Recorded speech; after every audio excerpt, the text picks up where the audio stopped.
سلام به تین اسپورت خوش اومدید. بریم که با هم خلاصه دربی جذاب ریاض که دیشب برگزار شد، یعنی بازی النصر و الهلال رو ببینیم. رونالدو که توی بازی قبلیش با پرسپولیس مصدوم شده بود، هر جوری بود خودش رو به این بازی رسون، چون این بازی در واقع مهمترین بازی النصر به حساب می اومد. این بازی اونقدر جوش و متشنج بود که حتی مربی هم کنار زمین آروم نبودن. یه جایی مجبور شد داور بیاد و به سرمربی النصر بگه که اگه آرومتر نباشه مجبور شه اونو اخراج کنه. نیمه اول بازی با وجود اینکه کلی موقعیت برای هر دو تیم داشت، اما هیچ کدوم گل نشد و هر دو تیم بدون گل زمین رو ترک کردن. اما نیمه دوم که خیلی نیمه پرحاشیه‌ای هم بود، حدود 1 رو ازش گذشته بود که الهلال گل اولش رو زد و یک جورایی طلسم این بازی رو شکست.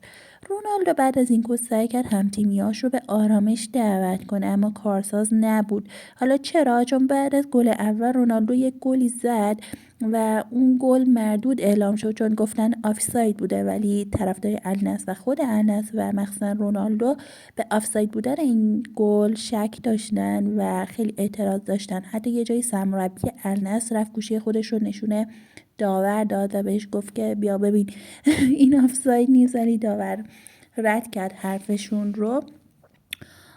و بعد از اونم الهلال خیلی سریع گل دوم خودش رو زد و سر گل دوم الهلال هم خیلی داستان بود، چون میگفتن این گل باید مردود اعلام بشه و این گل صحیح نیست و خطا شده، اما باز هم اونجا داور حرفشون رو قبول نکرد و اونجا درگیری هم پیش اومد که میتونین برین ویدیوهاشو توی کانال ببینید.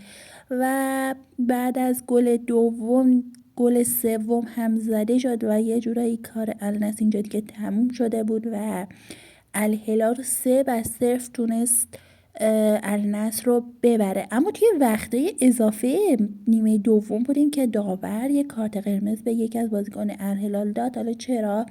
چون اون اومده بود و بعد از گل سوم به سمت دروازه النصر رفته و طرفدار اونا رو مسخره کرده بود و به همین دلیل بود که داور اون رو اخراج کرد.